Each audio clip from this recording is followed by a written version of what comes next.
Part 2 of session 31, and it's time to talk about homosexuality, sexual development, and sexuality in general. Let's start.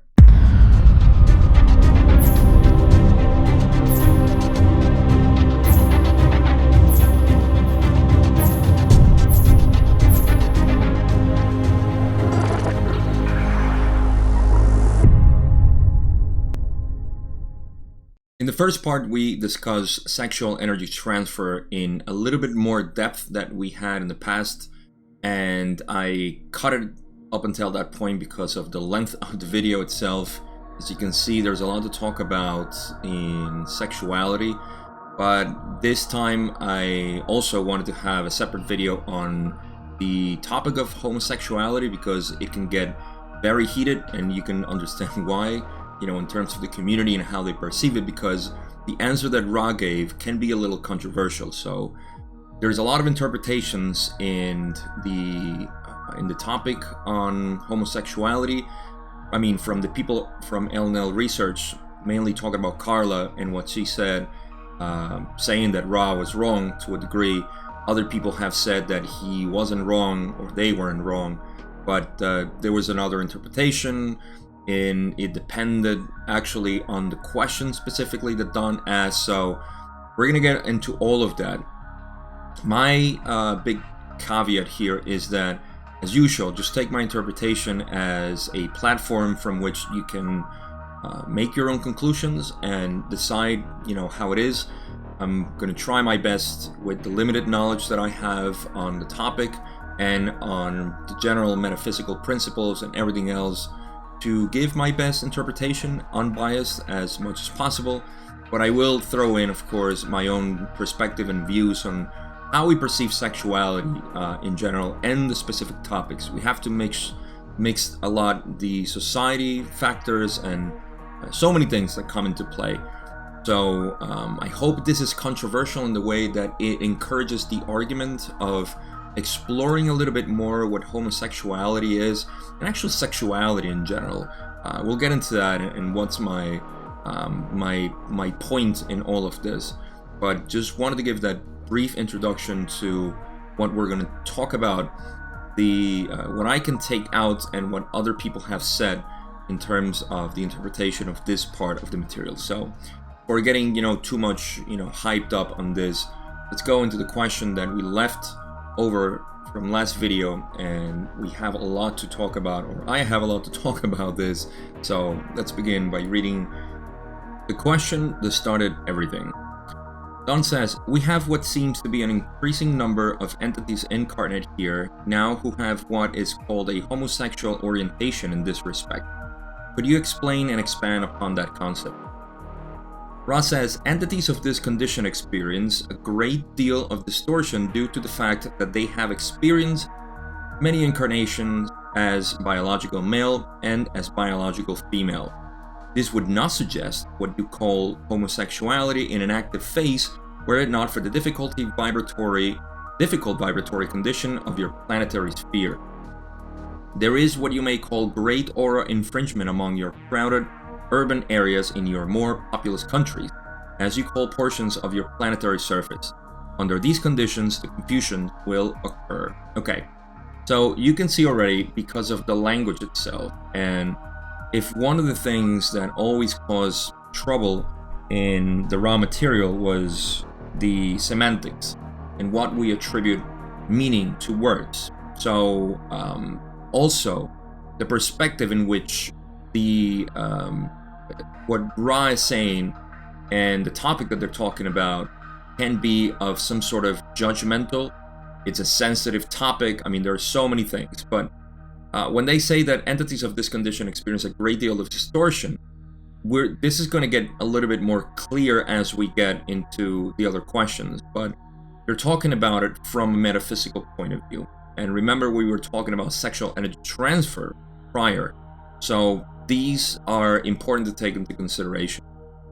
I'm not saying, that this is the reason why they said this. Again, this is all depending on the person. And I think it illustrates a lot the fact that, when we read someone and speaking, to someone too, we tend to interpret everything obviously based on what we think and what we know.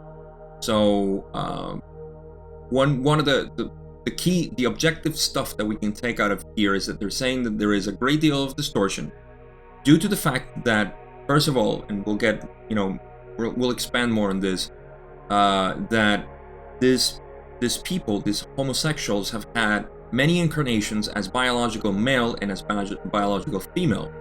And it depends on the amount of, we'll get to that percentage, the amount of times that a person has been a biological female or male in the past incarnations, of course. And that is a factor.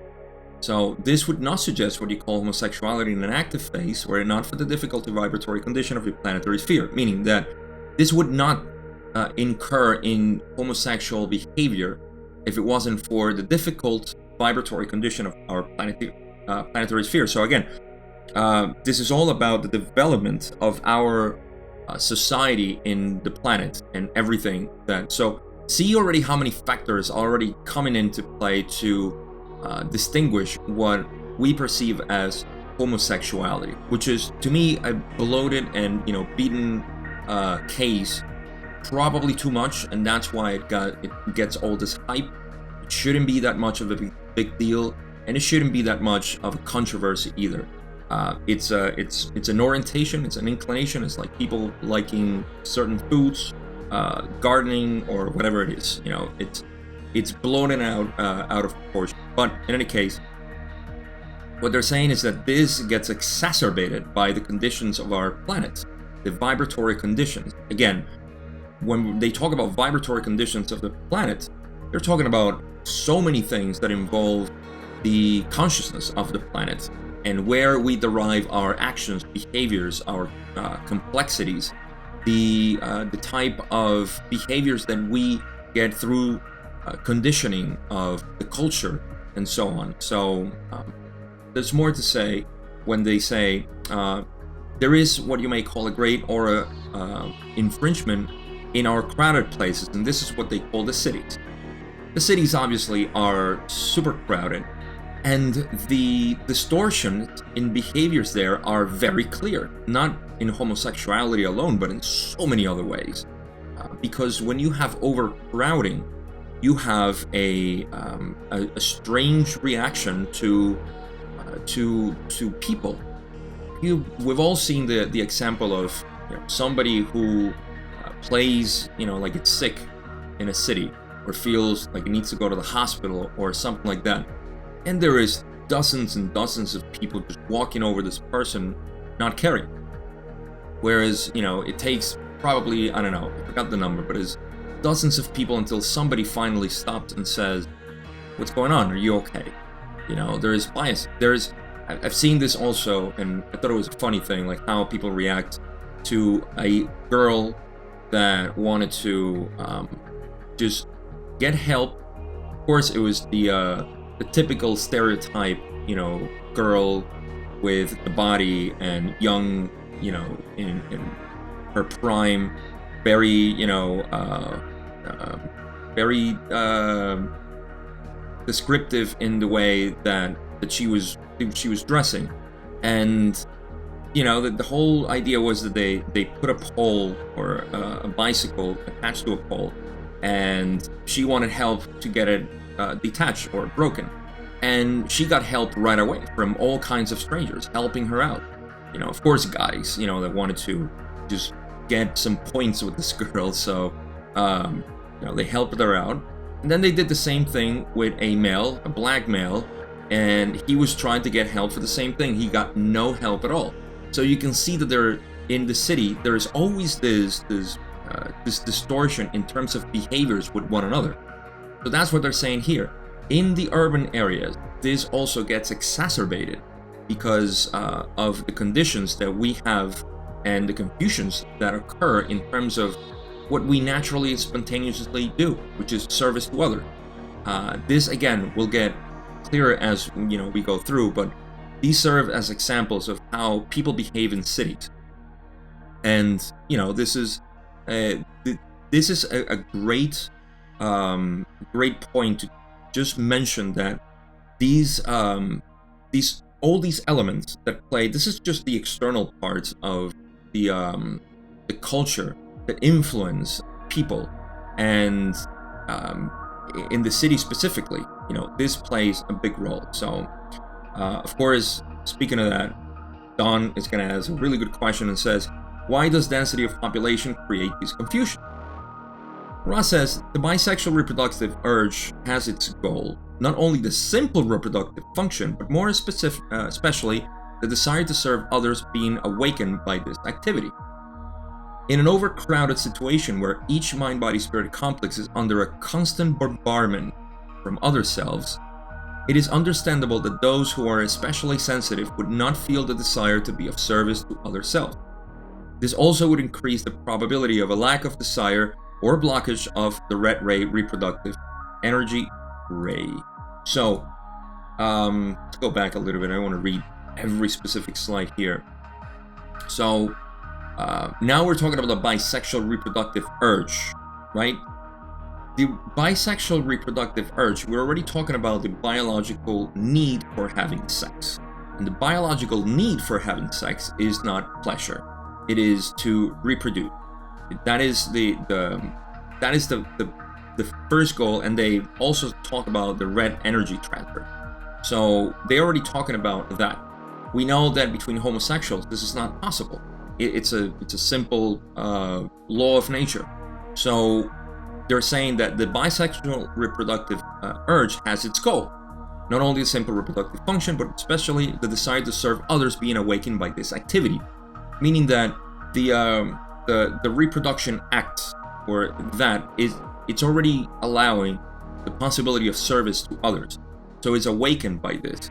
It's a natural function of the biological body to want to have a reproductive act, which is complete in the metaphysical sense when male and female biologically have this energy transfer, sexual energy transfer, and that allows the possibility of creating an offspring. So that is, to me, specifically what they're talking about. This is an urge that is instinctual, and it has its goal. So they keep going and say, in an overcrowded situation where each mind-body-spirit complex is under constant bombardment, and we know this because in cities, you know how tense everything is. If you live in a city, you know what this means. It is understandable that those who are especially sensitive would not feel the desire to be of service to other self. So people who are very sensitive, which includes wanderers, of course, they may not feel the desire to serve others. And this would also increase the probability of a lack of desire or a blockage of the red ray reproductive energy. Not a blockage in red ray alone, because you may be homosexual. There's another misconception that can come out of this. They're talking about red ray reproductive energy. This is the energy that you want to share in a reproductive way. You don't have to, but they're talking specifically about that. And this gets increased by the lack of urge or need or want to serve others in that specific way. It's another thing that can be extrapolated here terribly when they say it is understandable that those who are especially sensitive would not feel the desire to be of service to other self. Does this mean that those that are sensitive in this case under the bombardment of cities are not wanting to be a service to others and then would suddenly become service to self? No.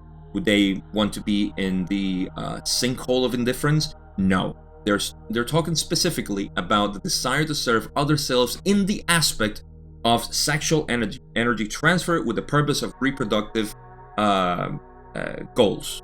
So that is, it's in a great way to see, what they're talking specifically so far. So none of this, and can be taken from my point of view, unless there is some, there's some chink in the armor for some people and they feel attacked by something, which really has to do with just any entity, whether it be heterosexual, homosexual, pansexual, or all the other plethora of sexual IDs that exist now. And I think we didn't read this. So, okay. So they go on and say, In an uncrowded atmosphere, this same entity would, through the stimulus of feeling the solitude about it, then have much more desire to seek out someone to whom it may be of service, thus regularizing the sexual reproductive function. So perfect. See, in an uncrowded atmosphere, even the person who may have a tendency to be more feminine, say, a guy who has a tendency to be more feminine, would have much more of a stimulus to because you're in solitude, as opposed to what happens in a city. In a city, you want to seek solitude because you're overcrowded. You want to be alone. You just don't want to be, around people. It's understandable.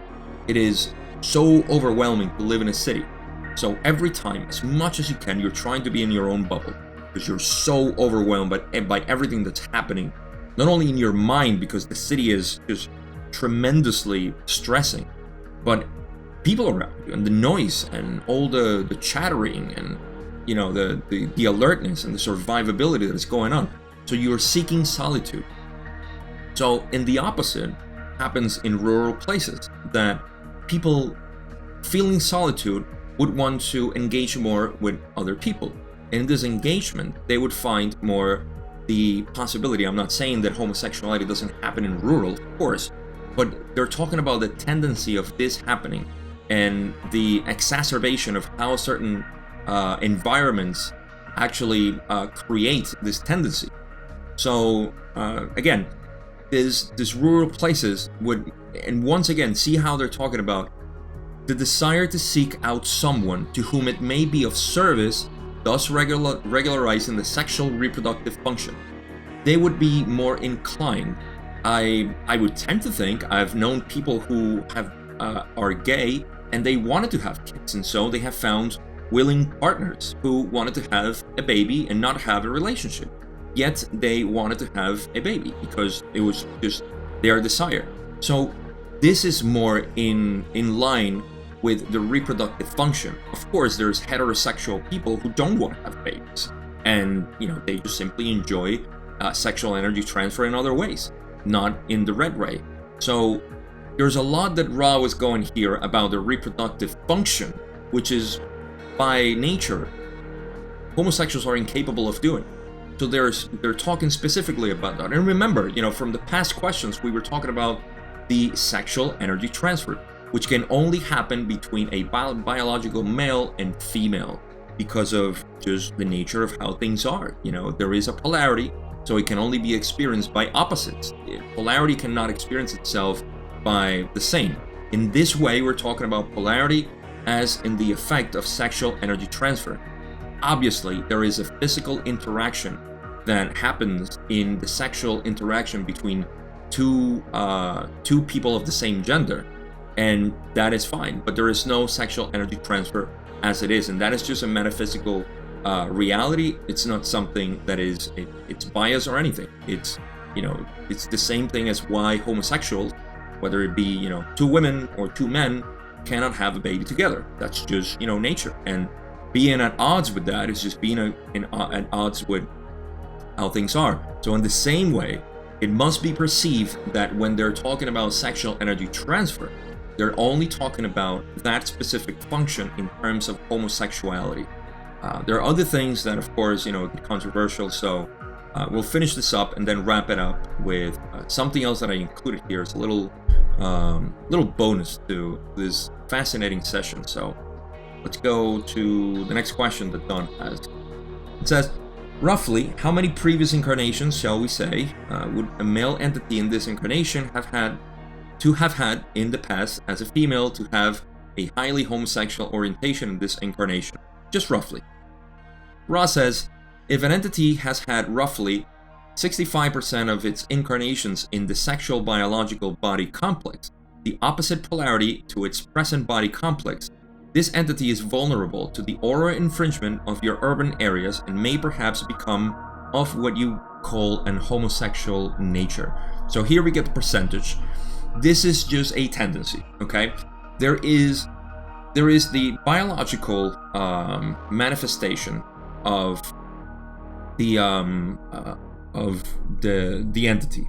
So there is a male and then there is a female. and that is that. Then there is the mental inclination, which comes in terms of the natural programming or database, soul stream, as Carla used to call it, of who we are.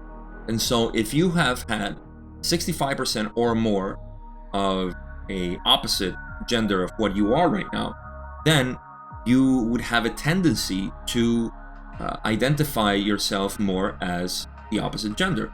So say a male who has had a 65% or more experiences in the past as a female, then it would have more of a tendency. Of course, this doesn't mean that it will, but they say this entity will be vulnerable. The aura infringement of your urban areas. Again, that pressure or that stress, that distortion that they're calling, the distortion is within the environment that causes a behavior towards homosexuality. Again, see, words are very powerful here. That may be construed as me saying, that there is a distortion in being homosexual. I mean, there is a distortion in everything. There is a distortion in being heterosexual. There's a distortion in trying to be, asexual and becoming a monk. So, it's all about how you perceive the words and what they actually mean. So this is just a tendency that the person being programmed as they are, they can have the orientation of being homosexual. And we haven't even included so many other factors that I'll talk about in a little bit. I just want to finish up with what Ross says. So, all right, Ross finishes and says, "It is to be noted at this juncture that although it is much more difficult, it is possible in this type of association for an entity to be of great service to another in fidelity and sincere green ray love of a non-sexual nature, thus adjusting or lessening the distortions of its sexual impairment." Boom! That's the one that I think probably gets a lot of people. Sexual impairment. Once again, there is a sexual impairment in the sense that homosexuals cannot have a sexual energy transfer, and thus having the possibility of an offspring, having a child, having a baby. So that is the impairment right there. It doesn't mean anything else. That's just exactly what it is. However, as they say, there is, and it is to be noted, that there is the possibility of having green ray energy transfer, right, of a non-sexual nature. We can share love with each other. How is that possible? We're not having sex. Of course, because it's love. It's universal. We can share that. That's what we're all trying to do right now. So there is that possibility. There is a possibility of sharing, intellectual or thoughtful energy, as from mind to mind, not only from heart to heart, but from mind to mind, which is honest communication.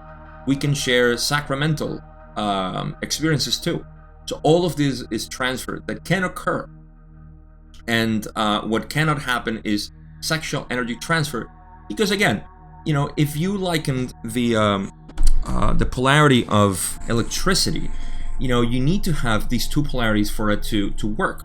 In electricity, if you want to, literally, no pun intended, but actually pun intended, I guess. You have a plug and you have an outlet. That's how you connect something.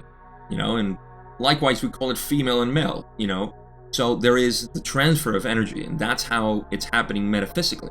It's the way, it was meant to be in terms of reproduction. There is no other way. There is simply no other way. And that's just, you got to take it up to the logos or to the cosmic logos, I suppose, because there is polarity in male and female, apparently in the whole universe. So, we can change this in the next octave. Who knows?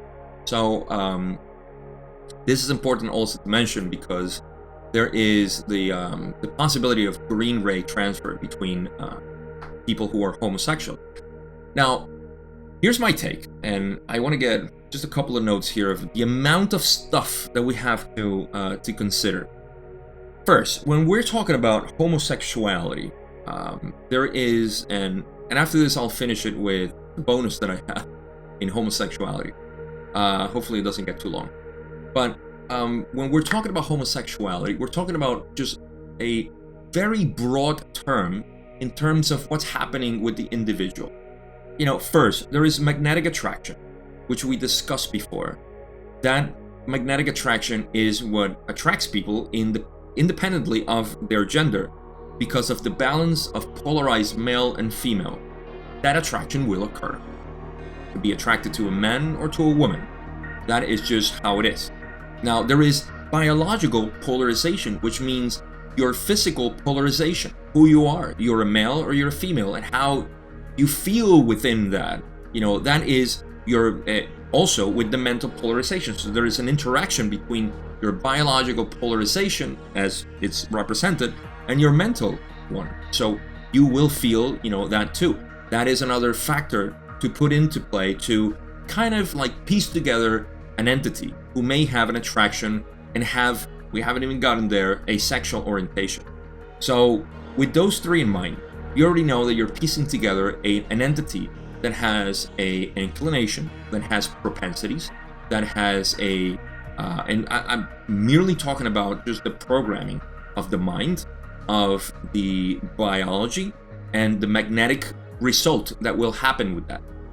And now add in the sexual inclination, which is, again, the how you have developed sexuality, and this would determine if you want to have or experience sex with the same gender or not, or in how you want to explore it, all these things. So what really makes a person homosexual? This varies also. This is another type. This is what, and I personally get overwhelmed with the pop culture definitions of a person, and I'm really at odds with all those definitions that they have.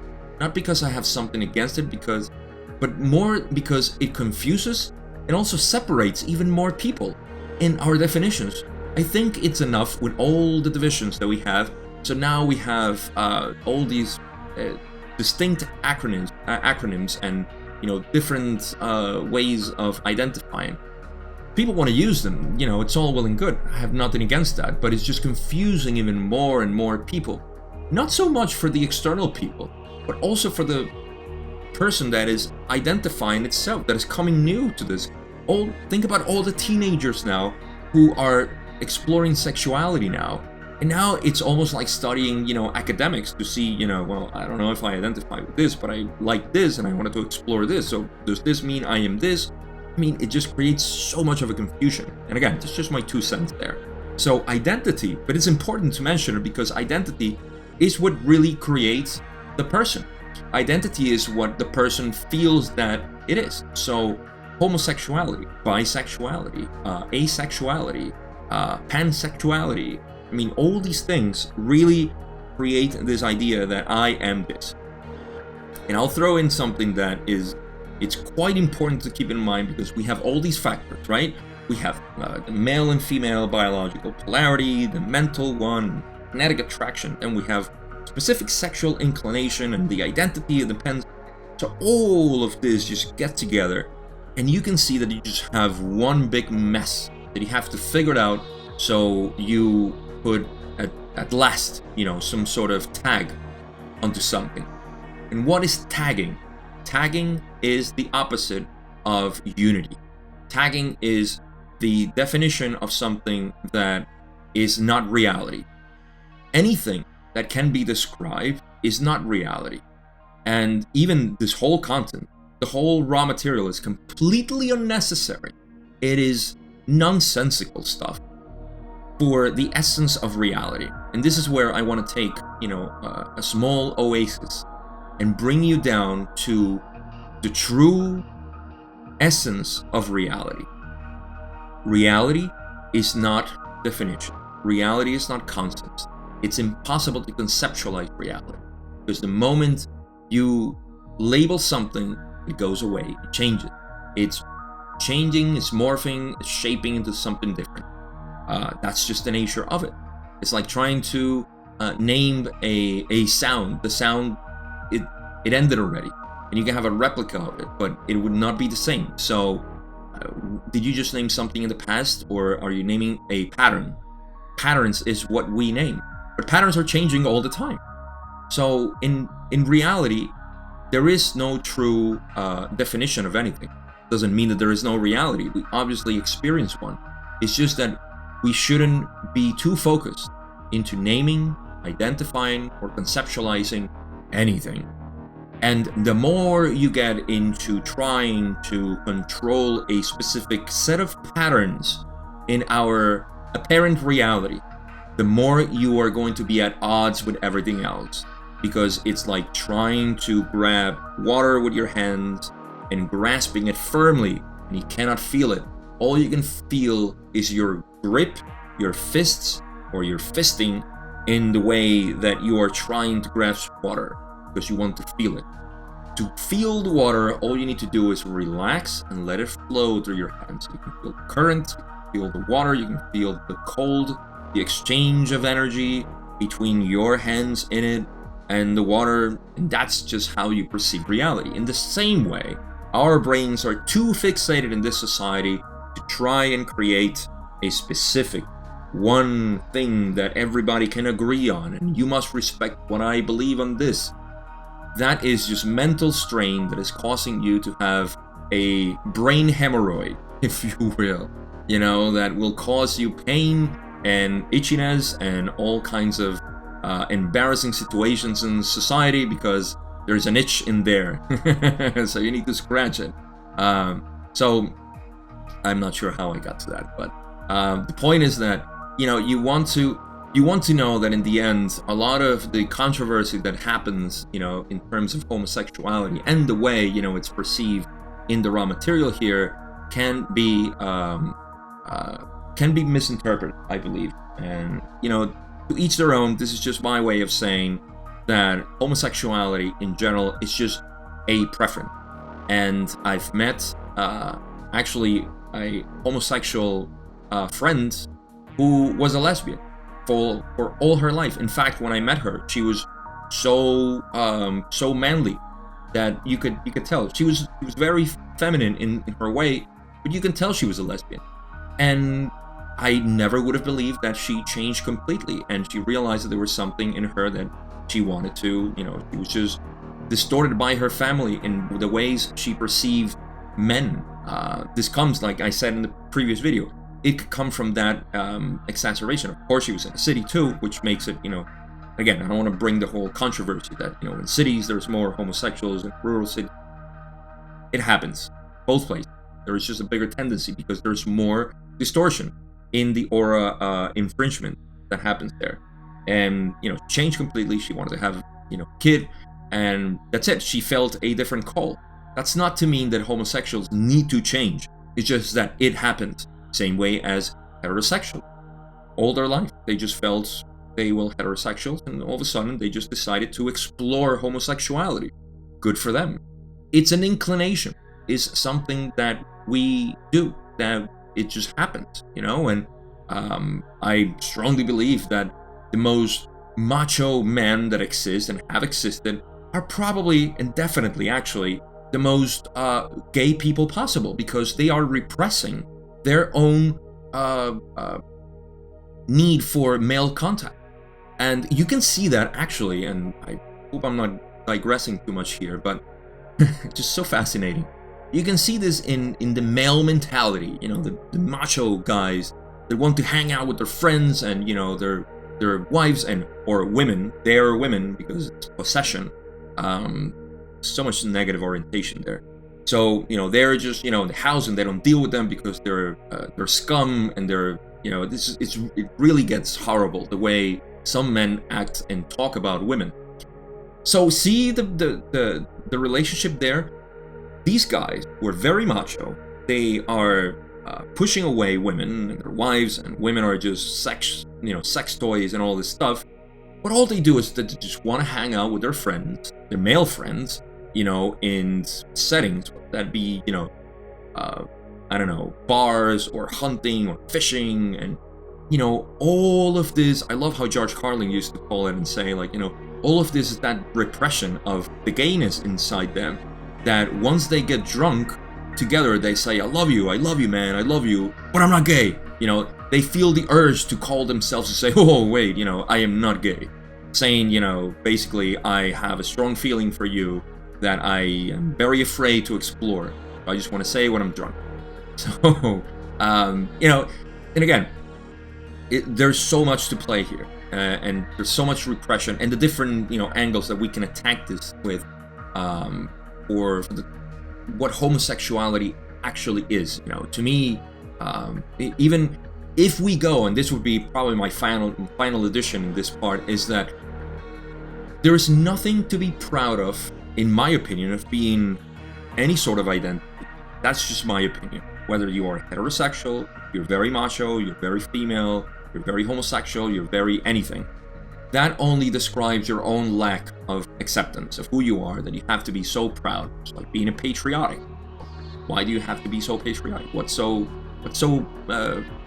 prideful in being part of a land? Not even part of the land. Just we're born there. Even people are not born there. They're patriotic. So this.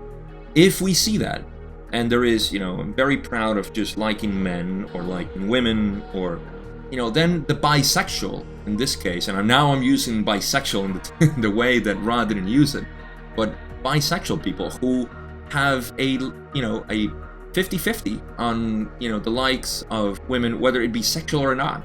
Like, what would you say about monks? Monks who have a chastity, a sincere chastity, in their vows. What are they? To me, are they bisexual? Of course they are. They like men and women alike. They're just, they are attracted to both in a non-sexual way. And what is it that bisexuals that are attracted to sexual? It's just the way of they want to play with other people. So, long story short, we get too much complexity into homosexuality and heterosexuality, any sexuality for that matter, that we want to complicate it so much that it becomes almost like an untouchable topic that we cannot even discuss, because it's going to offend somebody, and it's going to take away, and it's going to mention, what's best or not for people. It gets honestly out of hand sometimes. So those are my 2 cents. Again, I probably added more stuff that I wanted to, in terms of my opinions, but hey, I'm here to give my interpretation of things, and I believe this was a very light session actually in the things that they were talking about. So now, the bonus that I have is that Hatonn or Hatonn, I'm not sure how they pronounce it, I think it's Hatonn. I don't know, I like to call it Hatonn. Hatonn is another entity from the Confederation. Remember, that Ra is part of the Confederation of Planets. There are other entities there, other social memory complexes. Hatonn was channeled, they channel it a lot of times, but they were channeled in 1976, and I wanted to add something in because the question was relevant to homosexuality. And here you go, where, again, this was July 18, 1976. You can find this in the description below, the transcript for this. So if you're interested in reading the whole thing, the questionnaire asks, I'm not sure if this was done, probably not, but they said, what is the function of homosexuality? And Hatonn say, this is an easier read than Ra. Hatonn says, it is a difficulty of your language that we have trouble overcoming in that homosexuality is not understood as a type of sexuality, but is considered to be, in your language, a type of emotionally strong word. See, everything that I was saying, it's kind of reflected here too. Homosexuality is not a type of sexuality. It is not. It is, in our language, a type of emotionally strong word because of course, all the patriarchy system that we had. And even in the past, ancient societies have seen homosexuality as just like, whatever, you want to have, sexual interaction with the same gender, who cares? Nobody cared. But at some point, of course, our male, dominant society decided to say, that is, that's not right. Religions, of course, God, and oh my God, they destroy this. And so this also was, added into the social anxiety, the neurosis of being homosexual. So Hatonn says it right away. It's a difficult thing to talk about because homosexuality is not a type of sexuality. It's just, it's just what it is. But they continue on. There's a couple of more things that they say. I want to share. They say the function of sexuality is to teach service. One is drawn to another of your species and forms a relationship and in that relationship there are opportunities for service or disservice. And gradually, as the spirit grows through this association, you begin to learn how to be of service. Were it not for the drive of sexuality, it is likely that there would not be these intense relationships, and therefore these strong stimulants or catalysts to learning. See, I love how they're putting it here because they're talking about sexuality as something that is a drive to find either service or disservice, positive or negative path, depending on how you want to see it. But there is that attraction. Without it, we couldn't have the intense relationship that we get into. All those heartbreaking relationships that we go into, and the intense ones that really bring up that ecstasy, in us. So that is that's a jovial way to put in this, and I love it. So Hatonn keeps going. They say those who are homosexual have had a personality difficulty which drives them in a sexual way towards their own charge, much like a positive charge being attracted to a positive charge. This is due to confusion between incarnation, the previous incarnation being of one sex, this incarnation being of another. And again, we have the foundation to talk about this when they said that there is difficulty in their personality, again, because they identify themselves with a male body or a female body, but they feel like they're not because of their mental configuration in what is the male-female polarity and how they feel. So I'm not sure if a feminine man or a manly woman would be more inclined to be gay or homosexuals, but who knows? But in any case, they're just talking about that part that we know already. And this is due to the confusion between incarnations. We talked about 65% previous incarnations. And again, they didn't talk about it here. They had to wait, 5 years? Almost 5 years for Ra to come in and add that in about the urban areas and all that stuff. But the last part that they say is, but the function of homosexuality is the function of any type of sexuality. It is to enable a person to form an intense enough relationship that he may learn how to serve and how to love. Love others more than himself, or shall we say, to love others more than his personality, but as much as the creator.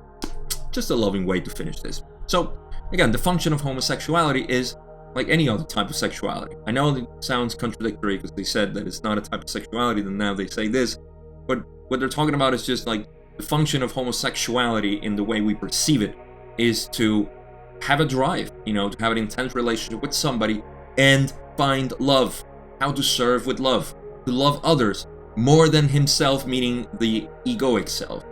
Because if you identify with a self of who you are, you want to love other people more than what you identify yourself with. So with that, to love others, but not as much as the creator, or as much as the creator. So, it's just like, if you love the creator, you love everything in the same way, if you truly love the creator. Not in some religious sense, but it's just like, my creator is better than yours, so I must kill you. Sorry. So, yeah, I think this was a beautiful way for them to finish that up. But anyhow, we're 40 minutes in. This is Hatonn. This is how I finished homosexuality. We have more to cover. There's a little bit more about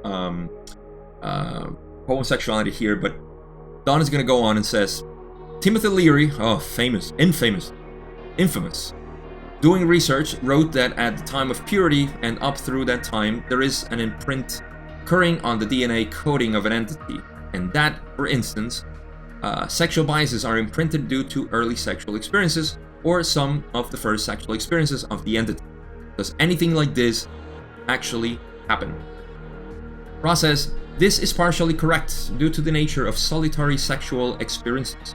It is in most cases unlikely that what you call masturbation has an imprinting effect upon later experiences. This is similarly true with some of the encounters which might be seen as homosexual among those of this age group. Okay, so couple of things. Yes, this is going to be explained a little bit more. So Don is asking about Timothy Leary, if you're not aware of who he was. Very, very interesting character.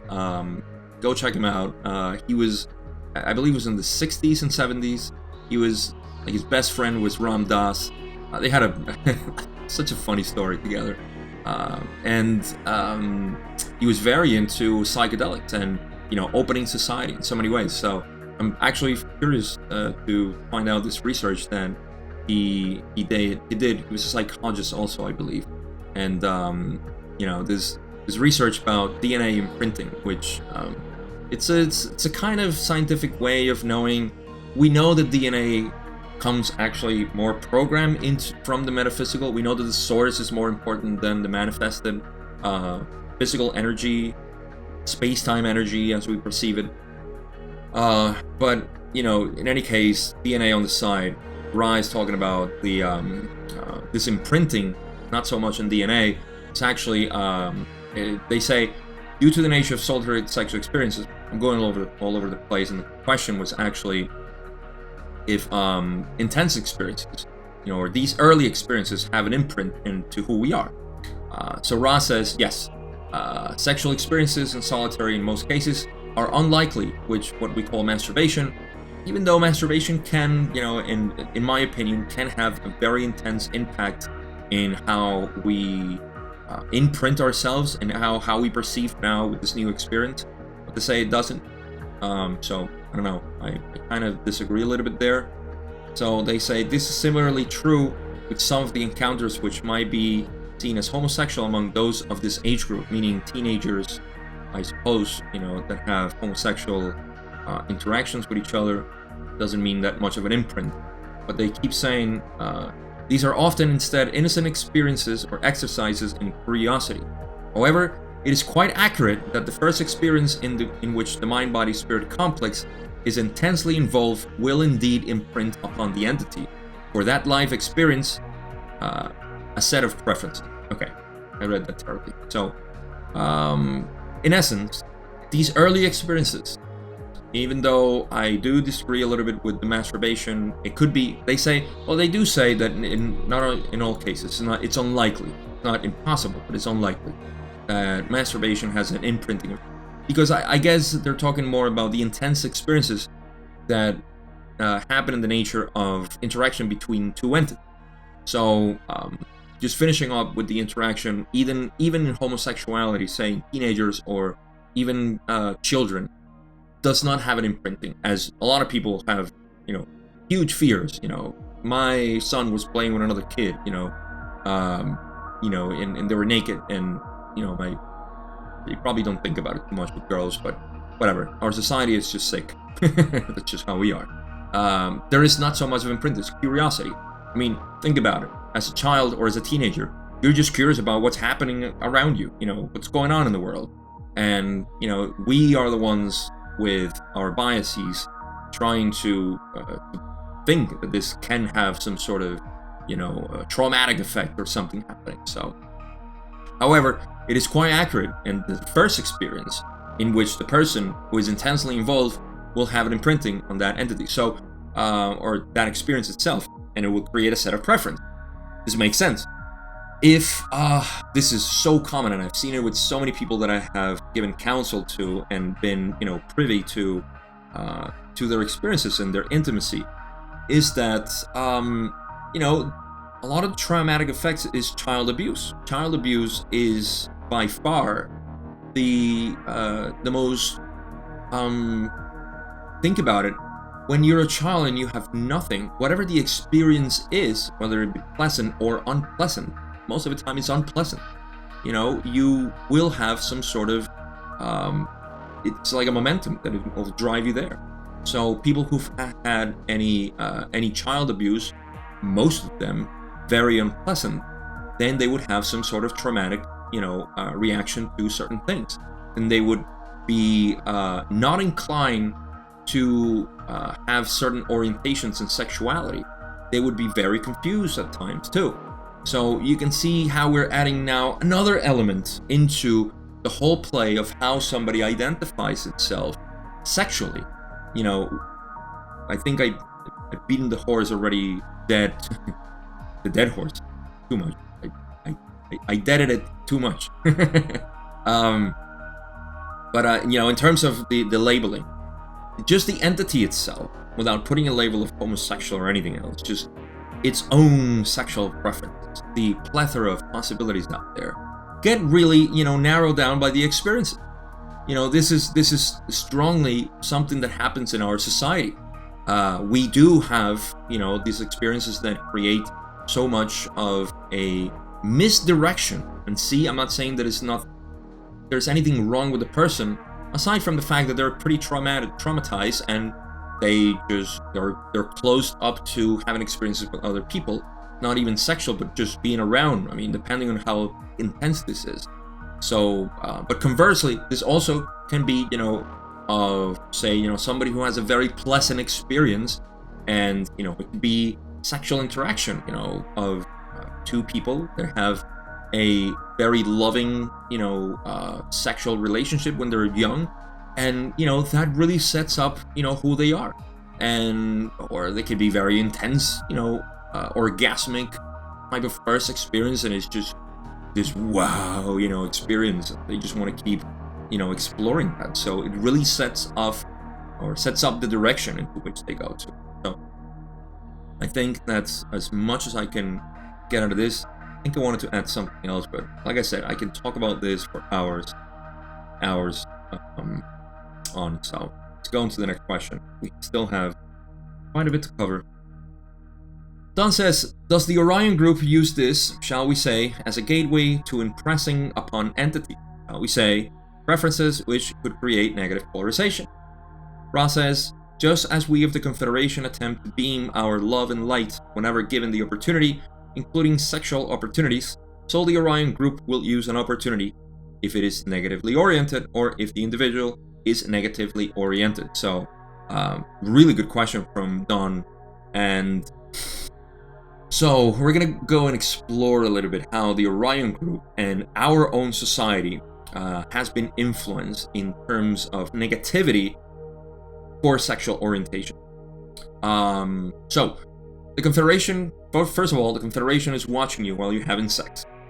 First of all, and so is the Orion Group. So whether that be, you know, a turn off or a turn on for you, I don't know, but that's how it is.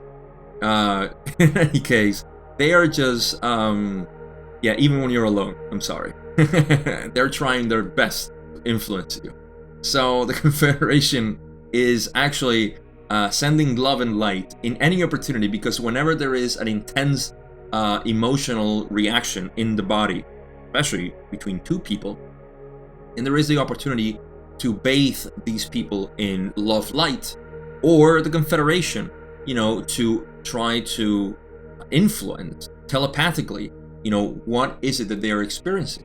The same with the Confederation. So remember, we are under the influence of not only our internal ones, but because we're on third density, we get a lot of external ones. And that's why the quarantine is set in place for us to have a balanced amount of influence. Especially because the Orion Group and other negative entities just want to, they invite themselves like, hey, I know you didn't call me, but I'm here. I would like to create an empire with you, and you will be the emperor or the president, depending on the timeline or the time space. So, in any case, just know that Confederation, Orion Group are watching you while you're having sex.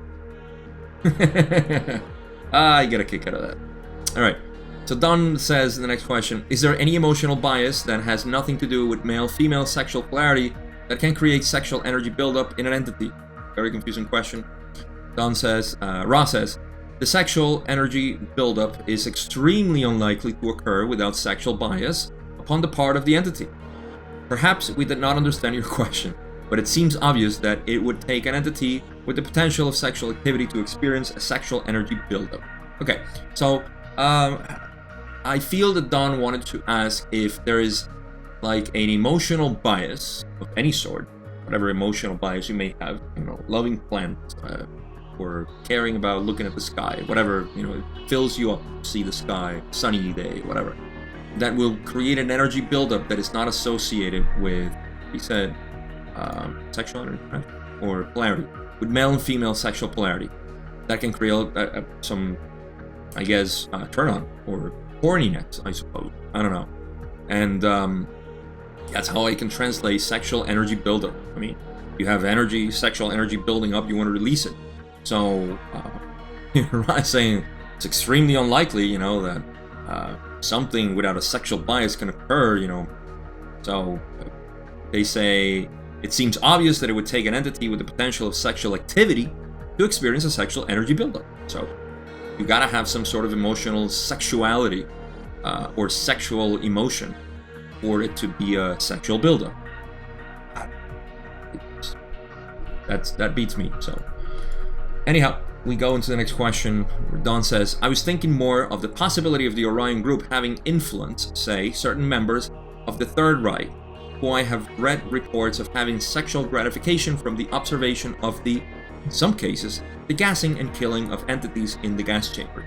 Okay, so yeah, this probably makes a little bit more sense in terms of the question. We'll get into this bizarre and very weird question, or actually dark question, but very real apparently.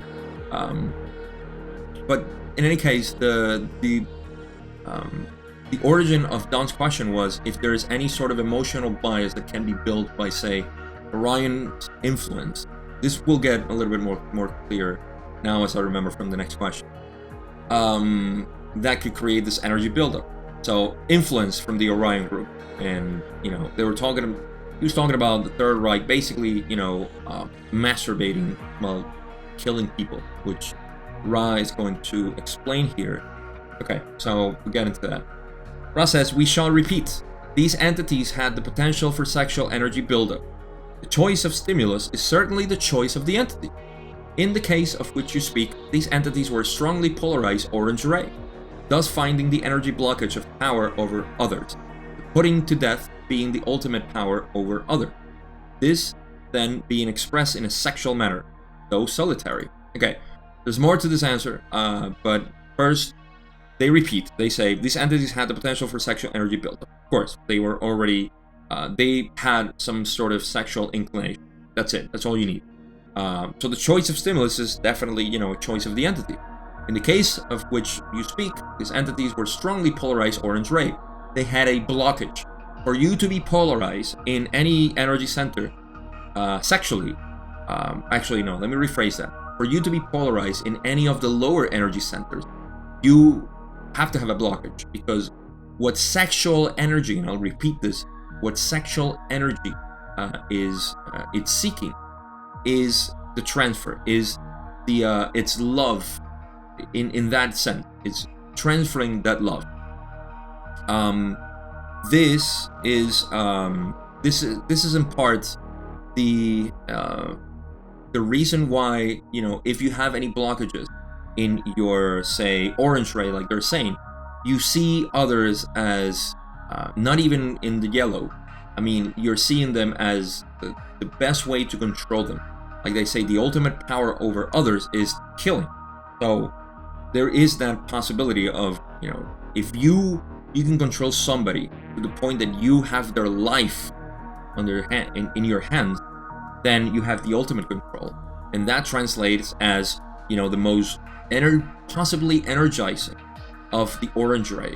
The blockage there needs to be so intense that killing people actually, you know, gets you off, or whatever the term is. You know, I need to polish my English slang. So, but yeah, just, you know, getting a sexual gratification from killing people.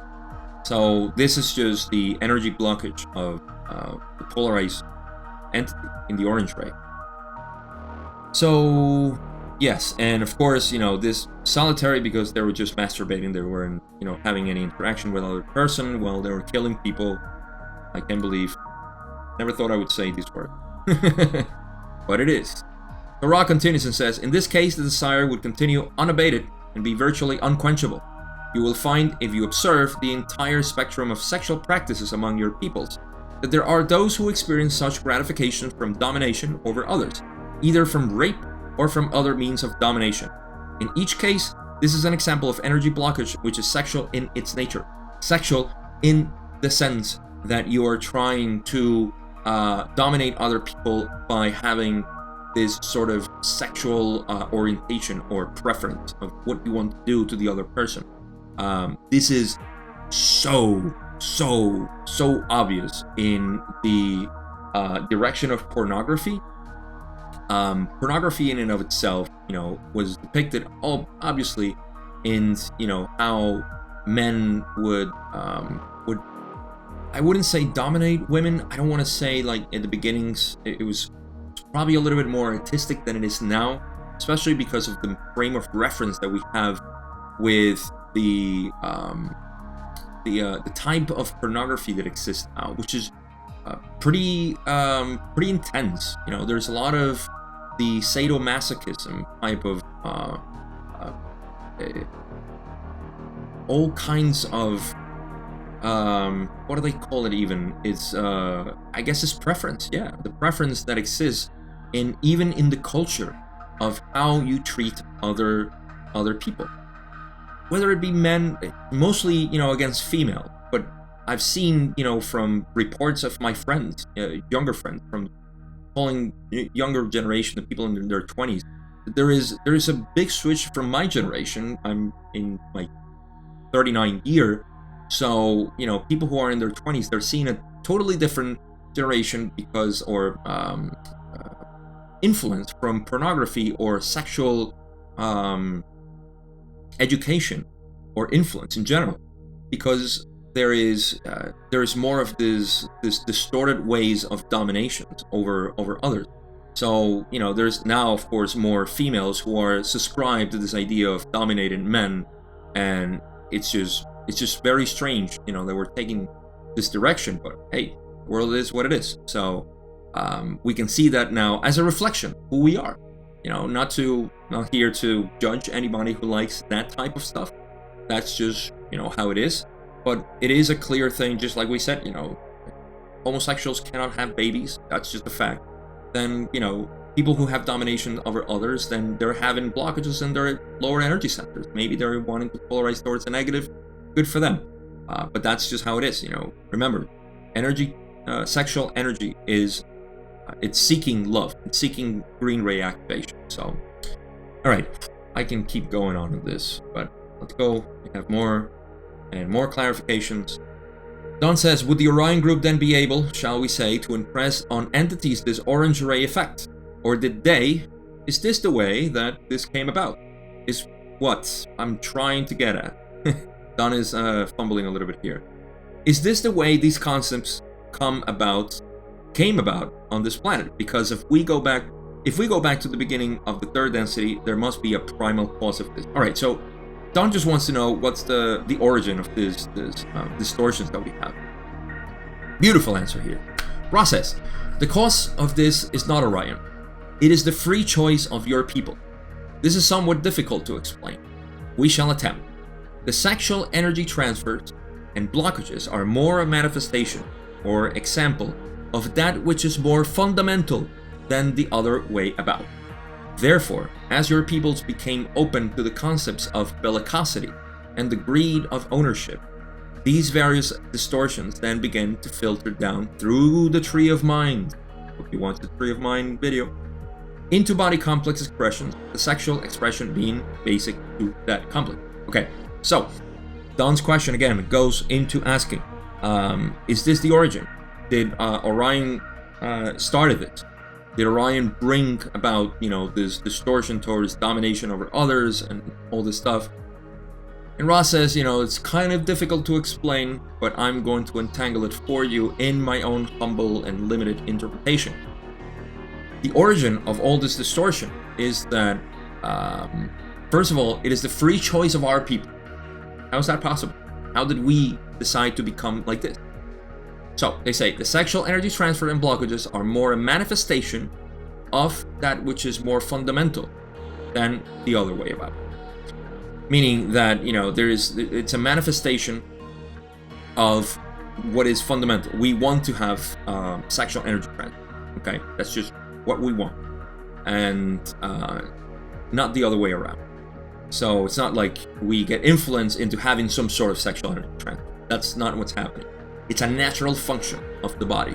So as a natural function of the body, you can see it as coming out from the earth. Literally, this earthly need of having sexual energy transfer. However, or they say, therefore, as your peoples became open to the concept of bellicosity, which again, this is the Orion group influencing from above and saying, kill each other.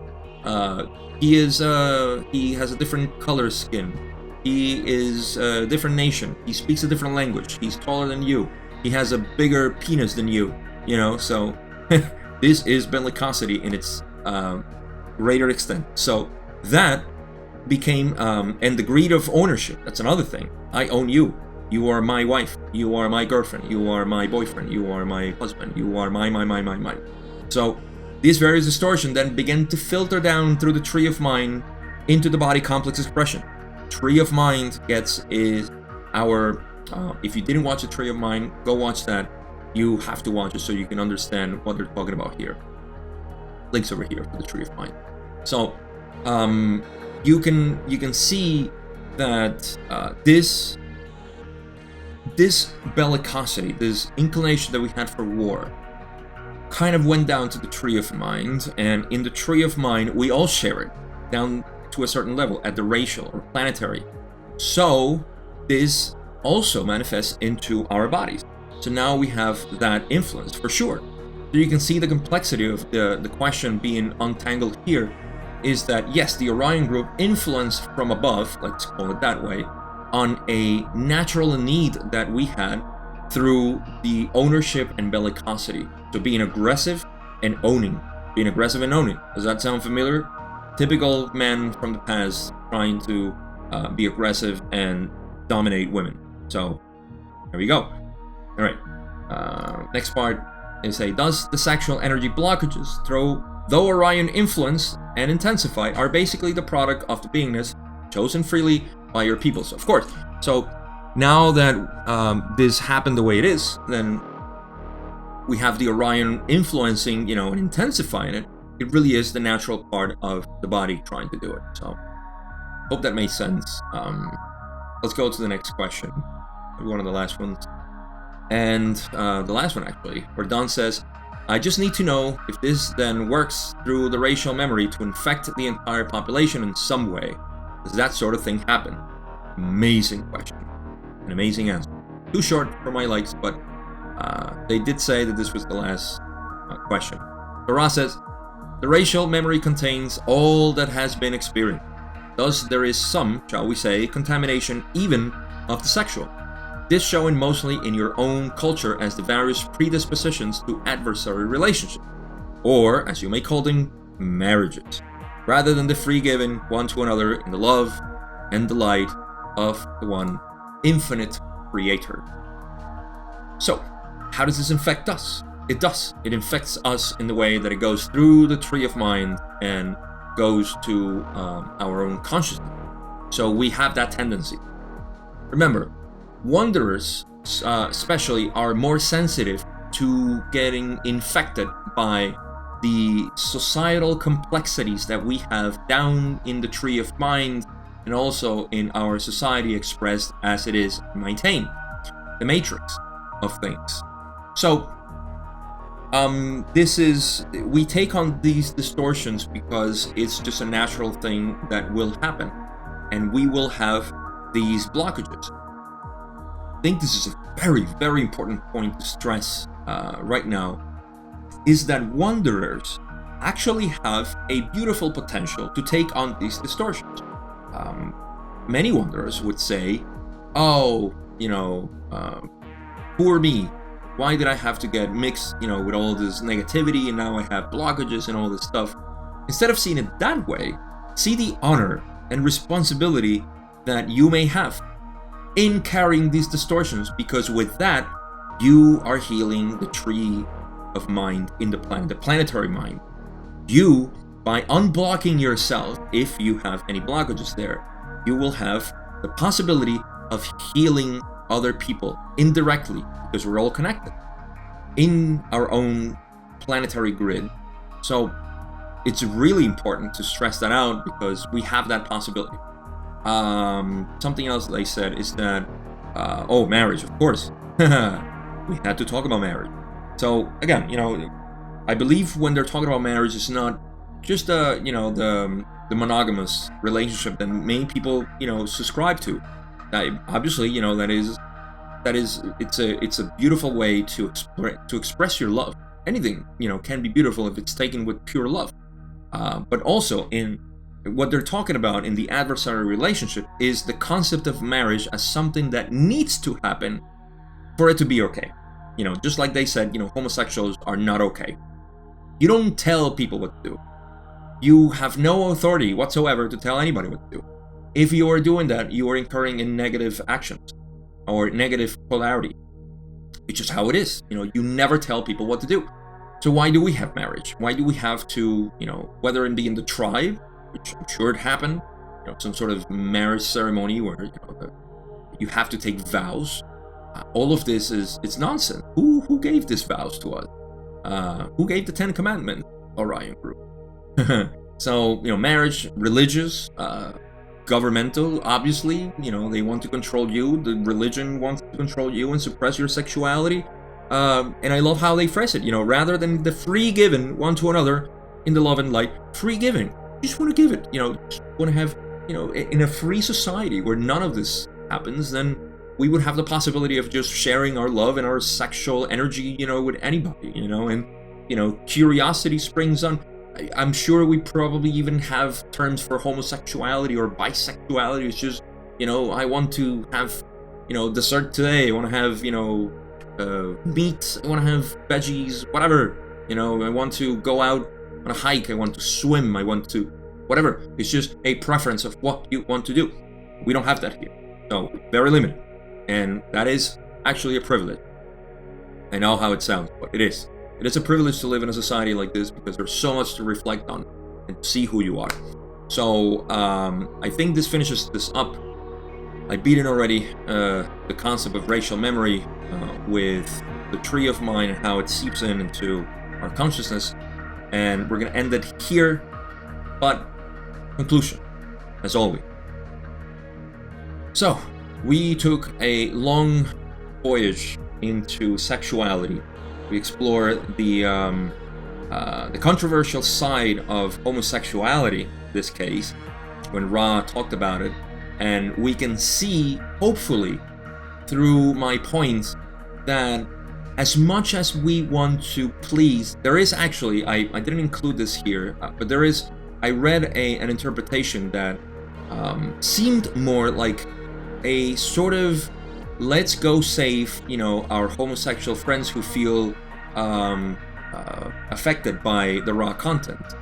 And, you know, it was mostly to say that, and again, nothing against it. I think it's a beautiful act to try to do this and make others who feel offended by, you know, whatever Ra meant. I mean, who cares?